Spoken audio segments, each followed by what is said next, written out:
everyone, welcome back to channel SciTech Guru. In this I'm going to compare the Realme GT Neo 2 versus the Poco F3 GT device. So this is another most requested question asking me to compare both phones. The main reason is because the Realme GT Neo 2 is available for about 24,999, and after using all the bank offers and exchange offers, if you satisfy those kind of conditions, only then you will be able to get for about 24,999. And Poco F3 GT is also available for about 25,999 during the Flipkart festival sale, and few of the users they want to decide should they buy the Poco F3 GT or should they buy the Realme GT Neo 2. That's what this video is about. What are the things I did like in the Poco F3 GT and what are the things I did like in the Realme GT Neo 2. That's what I'm going to compare between these both phones, just to give a clear idea what is going on between these both devices. At this moment, as you can see, friends, the price of the Poco F3 GT they did offer in the Flipkart festival sale. First time on offer, which is a Poco F3 GT, which is available for about 25,999. 6GB RAM variant, which is a base variant. So that's another interesting thing. Whereas the Realme GT Neo is also available for about 24,999 after using all the launching offers, exchange offers, and bank offers. Only then you will be able to get for about 24,999 rupees. So for this kind of price, which phone is the best option to buy? So let's start with the basic thing, which is a processor. Let's compare the performance between these both phones. So one phone has got the Dimensity 1200 chipset and the other phone has got the Snapdragon 870 chipset. So in terms of the light usage and medium usage, you won't feel much difference. Even with the heavy usage also, both phones will be really very much easy in terms of handling the heavy task. Even I do have the Poco F3 GT, which I'm trying to use for the past I think close to 60 days of usage with this device as well. Until now, I never felt that phone is any kind of slow or any kind of problem, nothing at all. Even I don't have any problems with the Dimensity 1200 chipset, but only thing is that so sometimes they will try to generate a little bit kind of more heat, little bit. And in terms of not giving consistent performance, you can see the CPU throttling graph, how it is in the Poco F3 GT, how the graph is CPU throttle up to 75%. But in the Snapdragon 870 chipset, we can actually expect the CPU throttling up to 93%, 95%. I do have the iQOO 7 device and even the MI9X device as well. They will be able to manage up to above 80 and 85% in terms of CPU throttling. So that's the one thing which you can definitely see that. But overall, in my experience, so if you ask me which processor is the best, both processors are really good and very great. Even the Dimensity processors nowadays, they are really good in terms of optimizing the games as well.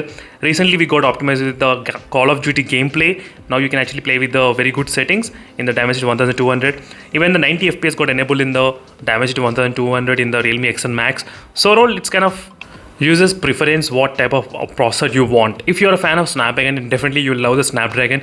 If you're a Dimensity processor, you will definitely love this Dimensity. But if you're a user in the middle, even if you choose one of the processor, it won't make that kind of huge difference. I'm saying huge difference, it won't be there. So if you leave the performance aside, let's move to the next topic, which is the display. In terms of the display, which phone is really best? Let's talk about the specifications first about the Realme GT Neo 2, what I did like. So first thing is that the Realme GT Neo 2 has got 600 Hz of touch sampling rate and 1300 nits of peak brightness. That's fantastic to see this kind of brightness levels. And E4 type of AMOLED panel, we are trying to see 6.62 inches screen size.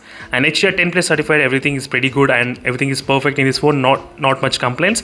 Brightness is also really good, touch sampling rate is really good, high refresh rate 120 Hz also pretty straightforward. Same thing in the Poco F3 GT as well. Even the Poco F3 GT has got really good display, which has got 10-bit panel. So in my experience, the 10-bit panel is really good to watch the videos and entertainment kind of stuff. Definitely the 10-bit panel I will highly recommend. Only you will try to notice if you try to compare both phones side by side. If you don't compare side by side, you won't be able to identify most of the difference.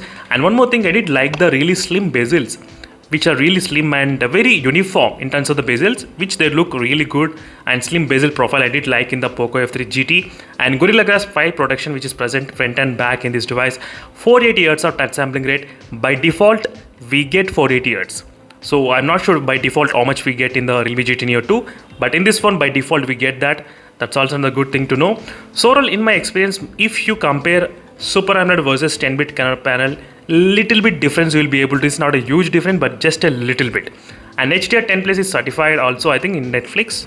So that's not a big issue in the Poco F3 GT. So in terms of the display segment, also slightly kind of close points.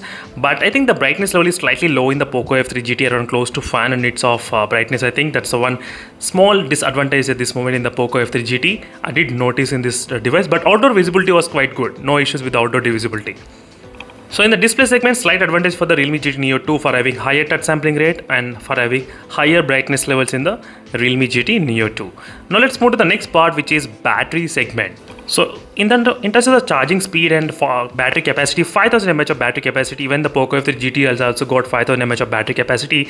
But the only difference is that the Realme phone can actually charge within 36 minutes of time, whereas the Poco F3 takes about close to 42 minutes in my testing. But the phone can actually charge 90% in 30 minutes of time. The Poco F3 GT, yes, it can actually do that 90% in 30 minutes, but last 10% will take a little bit kind of more time, which is really good thing because it doesn't affect much kind of battery. But if you want fast charging, the Realme GT Neo 2 has got it 36 minutes with using 65 watt super dot charging technology. Poco F3 GT supports the PD power delivery, which is 3.0, so you can actually charge really faster. If you try to use the power banks as well, the phone will be really compatible to charge fast.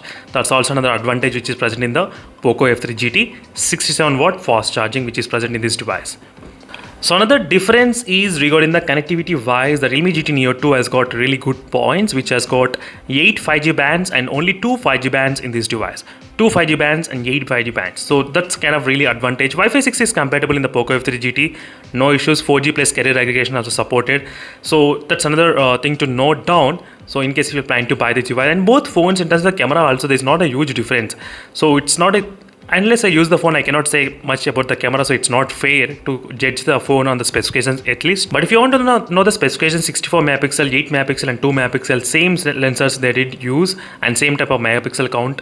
4K 60 FPS you can actually record in the Realme GT Neo 2, but you cannot do in the Poco F3 GT. Unfortunately, 16 megapixel front cam same is present in both phones, and dual stereo speaker setup which is present in both devices. But I do feel the Poco F3 GT may be having slight advantage in the loudspeaker volume, but I need to compare side by side, only then we'll be able to understand slightly better. But one more thing I did like in the Poco F3 GT is regarding the build quality and the finishing. The Poco F3 GT is slightly heavy, which is 205 grams and 199 grams, only just a little bit, 5 grams, not a huge difference. But the build quality, which you get the triggers option to play the game, and you can actually activate the GT mode as well, which is a gaming mode, by opening both buttons at the same time. So by using these triggers, which are fantastic friends, that's the one thing which I did like in the Poco F3 GT. If you are planning to buy a phone for the gaming, if you want to use the triggers, can definitely buy the Poco F3 GT, which is really good. Even after a long time usage also, I did not feel any kind of problems, apart from small issues like the top trigger button is slightly kind of loose little bit when I bought the device in the beginning. That's what I did feel in the beginning itself. That's the one problem is there. But anyway, so I don't have any kind of problems with the trigger button, friends. In case if you want to use the physical trigger buttons, and this is a phone, you can actually look to buy the device. That's also another advantage. Small thing is there. But apart from that, apart from the triggers, there's another plenty of more interesting things present in this device. For example, the build quality on the backside, RGB lighting is also there. The finishing is really good, aluminum finish, which I did like in the Poco F3 GT. Exactly, which feels really premium when you try to hold the device. Premium feel I did get in this device. That's the one thing which I can definitely say that. So regarding the software updates and the UI, so both phones will definitely offer the 2 years of Android updates and the 2 years of security updates as well.